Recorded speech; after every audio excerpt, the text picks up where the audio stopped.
the...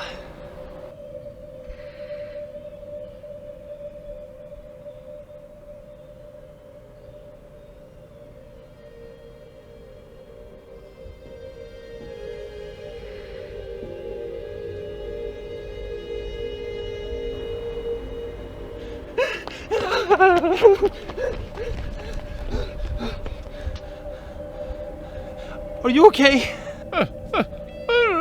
No, not too bad. Why? Why do you ask? But why are you lying in the middle of the street? I'm not. Yes, you are. Prove it. What do you mean, prove it? Can't you see you're in the middle of the street? Yes, well, you're so smart. You figure it out. Bloody show off. What do you mean? What I mean? What I mean is that what's important is not what is happening. It is what you choose to do right here, right now, with this moment that is presented to you. Take this sticker.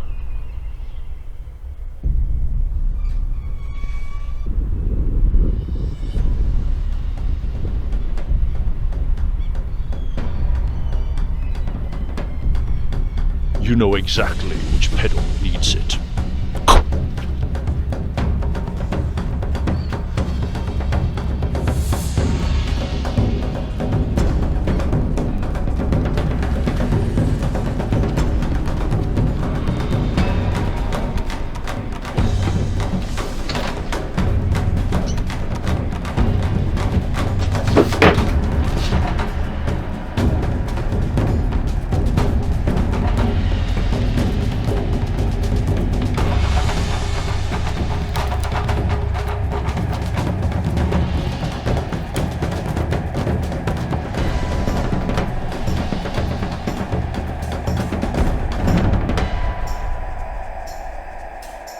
Hello and welcome back to another video. In today's video, we're gonna install the mystery knob right here.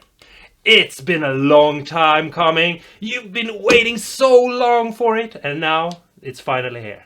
So let's jump into it and see what happens. Okay, so here is the pedal. And what are we putting there? The big question. The thing that I haven't told anyone. The big secret, the mystery. It's this kit right here from Music Team. What is this? It's called Buff and Blend. And that's right.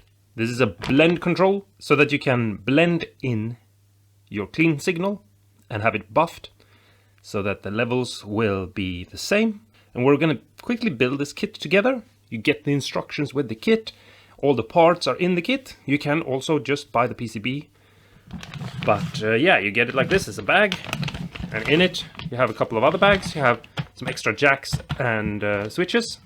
And we'll see how much of that we need to use. I think we can not use the jacks, but we'll most likely use the switch because we're building this on its own. So here we have the PCB, and let's see if I can get it out. Yeah.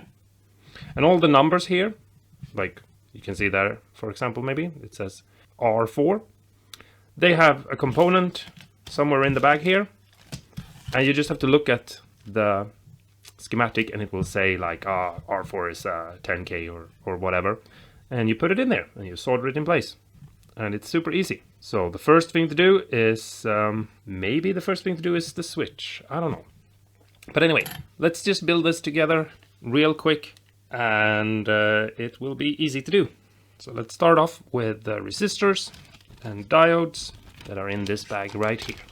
And I'm not gonna go through this with you super much. I'll just show you how to start it off. If you are confused and this is the first thing you build, then you get a chance to see some of it. But if you want more videos on building pedal kits, then you can check on my channel. They're called Music Ding, because I think all my pedals, no, not all of them, but I have a lot of kits from Music Ding built on the channel already. So if you wanna see more of that, I have old videos. And on some of them, I go into a lot of details, and on some of them, I'm skimming through it a little bit more like I'm doing right now. But anyway, so we take our pliers, and we take our first value, which is R1, and R1 is a 1 meg. And you can see here, it's written 1M, which is 1 meg. We just cut off the legs like this, we take it out and we bend the legs back a little bit, like so. And then we just have to find R1, which is right there, and we push it through on this side where the picture is drawn, and we place it down. Press it in as close as we can, make sure it lies neatly. Bend the legs out a little bit like that, so it holds itself in place.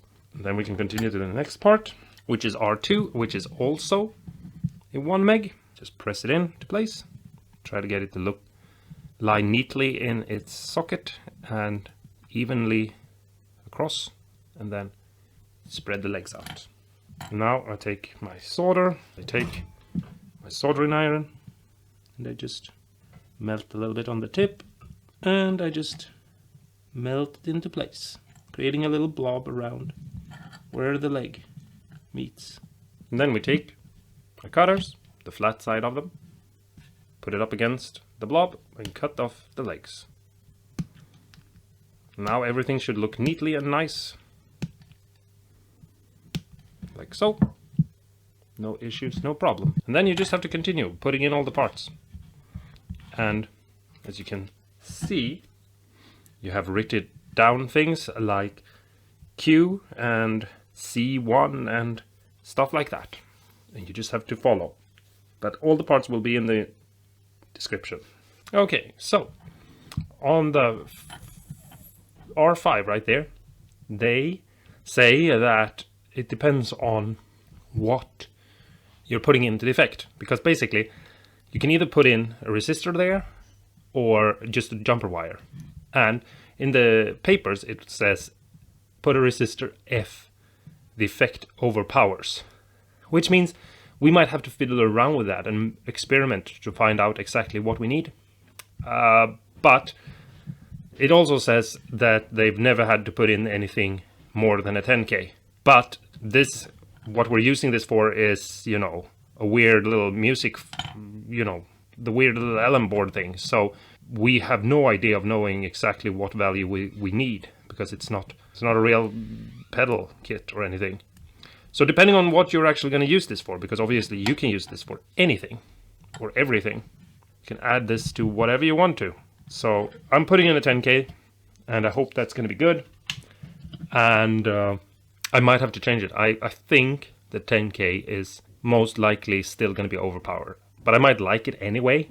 You know, we'll see what happens to the blend control. You know, just because the LM board pedal is so much louder than anything else. So we'll see what happens, basically.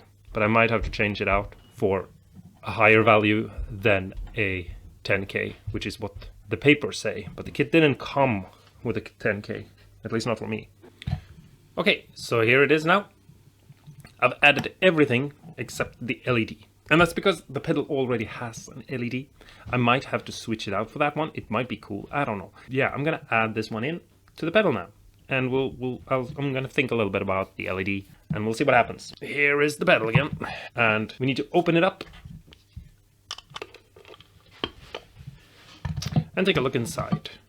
So let's start off by just not doing anything, but unscrew this and move it to the side so we can keep track of what is what. Okay, so the papers are wrong, because they show it sorted to the back like this, but as you probably can tell, I don't think I'm going to get it to fit in here, because the higher component, like this electrolytic capacitor, is definitely going to hit the lid.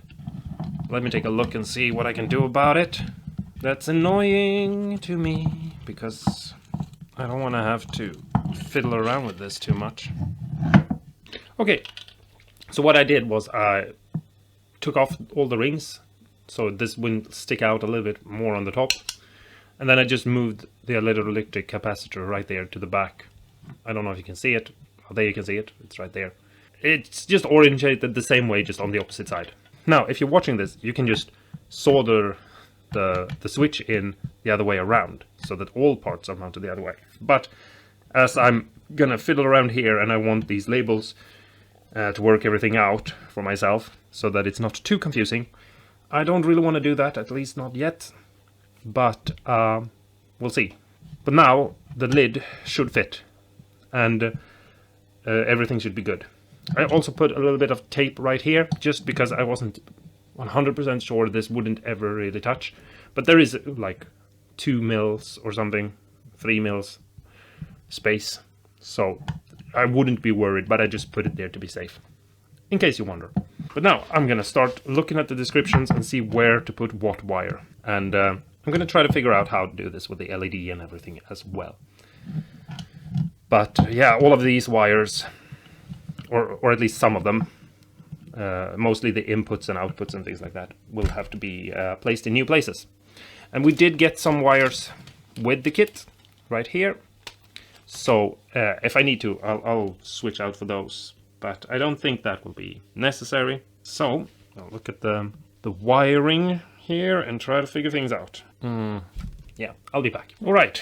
I know this looks confusing, but I am gonna try my very best to make everything make sense. I was thinking we'd start off with just adding the balance control. I've already put in the pot, it's right there. And now I'm just gonna take my wire here and I'm gonna bend it a little bit and hopefully it will stay in that shape. I'm gonna try to just push it in here. And obviously you could do all of this before, but I'm not smart enough to do it. Maybe, you know what, I'm gonna be lazy and just add it from the top. At least I'm gonna try to. This is not how you're supposed to do this. I know some of you are probably gonna tell me in the comments below, because you think I don't know that I'm doing it wrong.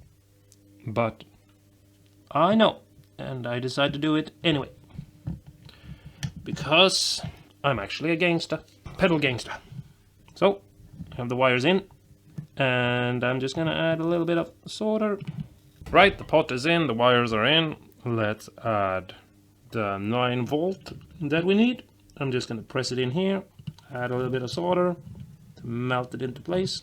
And I'm gonna add a little bit more solder. And I'm gonna try to tuck this one in and pull it through here somehow so that it's out of the way, because I don't need this one. I'm just gonna solder it to the VCC, I think, because it's all the same, it's all connected, it's all just a bunch of wires going in all directions. You know, something like that. Not the prettiest thing I've ever made. It's also not the ugliest. Okay, so let's detach this wire right here, or at least try to, and pull it over here. And with a little bit of solder, we'll attach it to the in, like so. And we'll do the same here. We'll try to figure out where it is. There it is. Because we have to start removing some of these cables to get this switch out. Everything will be easier. Now, if you think what I'm doing is cool, and you like the whole buffing thing, blending, you know, you can just buy that kit and solder it into place immediately. You don't have to fiddle around with things the way I'm doing here, you know. But if you're messing about and doing a bunch of weird stuff, then it will get confusing. And that's why we're in the mess we're in right now, basically. But things are getting connected and it's all good. So let's see what our next step will be. I think we can start removing some of these. Like here is the LED. Can we unsolder that? And here we have the ins and the outs. Also, another thing to think about is I've been in and out of this pedal so many times now, more than you might think if you haven't, you know, seen all the videos. So even if you have seen the videos, I've been in and out of the pedal a lot more. So a lot of things looks a little bit weird and wonky, and you know, that's the benefit you have of watching my videos. You don't have to work the same way. You can just skip to whatever part of the videos you like, or skip to the video you like. But here we have an extra switch we can use for something else, maybe. So these are the ins. So let's strip them back and resolder them so that we get a new nice wire to work with. So the in goes to the send, and it's right here. I mean, I knew that, but I have to make sure, just because I don't want to have to redo something. I always try to double check everything. And it has a ground connection right next to it. So everything can be worked out really well. Same thing here. And I think I'm gonna unsolder this ground wire here. At least I think so, yeah. And I'm gonna try to force these two legs together in here. That will be good. Because I already have a ground right next to it, so this will neaten everything up a little bit. Or at least I hope it will. I'm gonna apply some flux to these two connections, and I'm gonna solder a wire to each. So let's take a ground wire and yeah, let's take a ground wire and a blue wire if we can. But we won't use all of them because it's or all of it because we don't need them to be this long. We just need a little bit of cable to make everything work. Just add a little bit and melt them together. There we go. And then take the ground wire as well and add this one as well. So, and now we can, like, for example, we can try to find a place for this one to lie. If this one is pushed in here for that, this one can be pushed. It can be lying like there, for example, maybe. We can have these two wires going there. Cut them off at, I don't know, there. And we can do what we always do, which is we strip them back.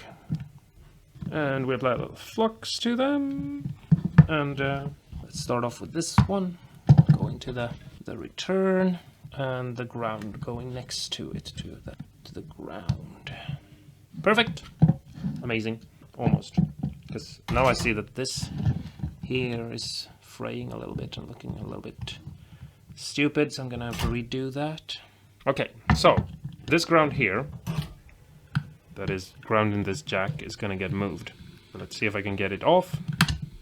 Probably can't. Here we go. And I'll pull it over here to all the grounds. The collective groundness of the world. And I'm gonna see if I can add it here. You know, like so. And it's just because the grounds from the jacks are supposed to go here, and I just think that maybe that would be neater. So yeah, we don't need this ground wire here, and it's also too short. So let's just take two new ground wires from our bag of wires that I actually thought we wouldn't have to use. Let's see what happens when we add those in.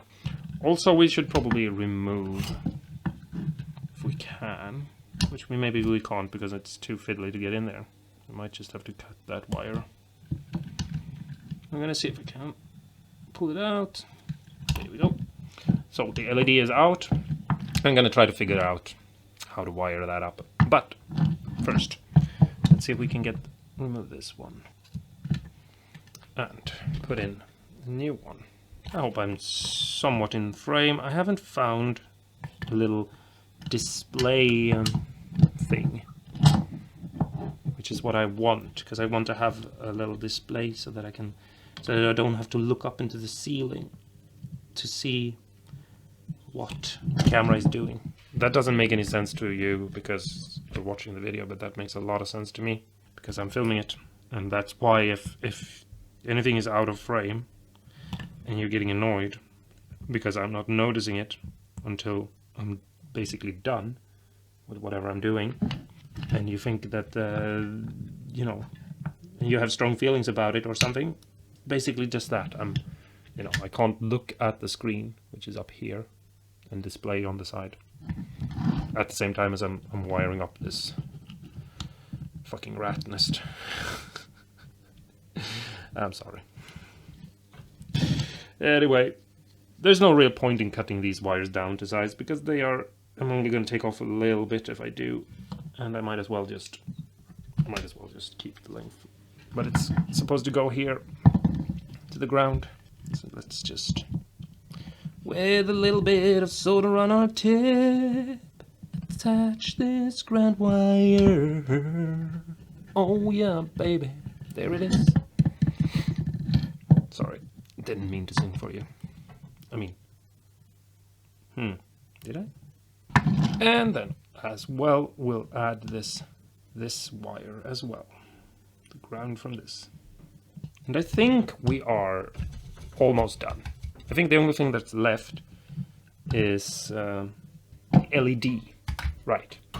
We have a couple of wires. We have the LEDs plus, and we have the LEDs plus from the actual LED. The two that would together make it lit up. And it's ground. I'm gonna have to take a break here, I think, and try to figure out how to wire that up, because I kind of like the red LED. I kind of like the look of it sanded flush with the enclosure. I could obviously do that to the other LED, and I might, because maybe it would be cool to have a pedal that when I move this knob changes color of the LED. I don't know, but it's also a little bit against my idea of the whole fuss thing. So, because I feel like a fuss is supposed to be simple and easy, and it's supposed to have a, I don't know. But I'm gonna go through everything with my multimeter and check all the grounds, and then I'll be back when I've figured out how to wire up the LED or make a decision about the LED. I'm a little bit unsure of what I want. I might want the other LED actually, because I mean, when it comes down to it, I can sand this flush with the body too. I mean, I've done it once, I can do it again, So, yeah, let's take a quick break here. I'll be back in 6 hours. Okay, so I lost a little bit of footage. It's not something that happens that often, but I definitely need to look into filming things in a different way. But anyway, here is the pedal right now. I'm also going to look into getting better knobs for it, because there's nothing wrong with these knobs and I can see where they are and everything clearly. But when I do videos on this pedal, they are a little bit hard to see in the video, these knobs. So I need new ones. Maybe you have some good recommendations for me. But anyway, that's going to be it for now. The only things that I had to do was D5. They say that you should have a jumper cable or a 10K, and maybe you'll have to raise the value, if the pedal overpowers it more. And I have a jumper now. First I had a 10K resistor because I thought I would have that, but now I have a jumper, and I'm not getting it to be perfect. So it's not going to be super sounding perfectly, but that's okay for now. I'm going to experiment even more. I've tried a bunch of different values, so I think there is something else that I have to do something about. But yeah, anyway, what we're gonna do is we're gonna move this pot and basically blend in the circuit, and the further up it goes, the more of the circuit you get, and the further down it is, like this, the more of the bypass you get in. And that's basically what this is now. It's a blend thing. And yeah, we're gonna see. Tell me what you think it sounds like, or how you think it sounds if you're interested in this. You can buy this kit and put it together with anything. It's one of those kits that you're supposed to buy as an extra thing. You can actually even, which I'm actually considering doing a little bit, because I feel like maybe that could be cool. You can put this into a pedal enclosure and use the send and return on it as a way to get back another pedal in, so that you just have one enclosure but 4 jacks. A send and return pedal, basically. And yeah, I think that's it. Yeah, oh, and you have three connectors on the back for the LED. And if you put it on the middle one is the ground connection, and the 2 other ones is to the LED. And if you put it, the one on that side of the board, that side, from your face, seeing in it, you will get the signal when you press it and the effect goes on. If you put it on the other, it will be on when the effect is not on, if that makes any sense. I don't really know why it's like that. I've been trying to figure out why anyone would want to build this kit and have either a green or a red light for bypass, and then a red or a green light for when the effect is on. I don't understand. But I don't know. I'm trying to figure it out in my head. I feel like either the pedal is on or the pedal is off, and that's, the way pedals work. It's it doesn't matter. Anyway, I'm gonna go play this now. Just give you a quick little demo. I realize that maybe you've been waiting really long for this, but I think I've overdone it a little bit. So I'm just gonna go and give you a quick little demo now, and we're gonna listen to it and all of that. I want to thank you so much for watching this video, and I want to thank you for watching the other videos on this pedal. I realized that a lot of the things could have just been one video, but as I'm doing experiments and things like that, I don't always know exactly what it is I'm actually doing until I've decided what it is I'm going to do. And that's why there are more videos. But I hope you've enjoyed the ride on this pedal. I have some more LM board experiments coming in the future. Not this pedal, but some other weird ones, and hopefully you'll enjoy those. There are also a bunch of other pedals I've built with these little LM board things, and if you haven't seen all of them, then maybe you should. You can really build your own pedal collection just building pedals with these. There's so many weird things you can do. So stay awesome and cool, and go and build your own LM386 pedal and have lots of fun. You don't have to build any of the videos I've already made. You can come up with something crazy and new and just see what happens. That's probably the best thing to do. Just see what happens and have fun. All right? Good.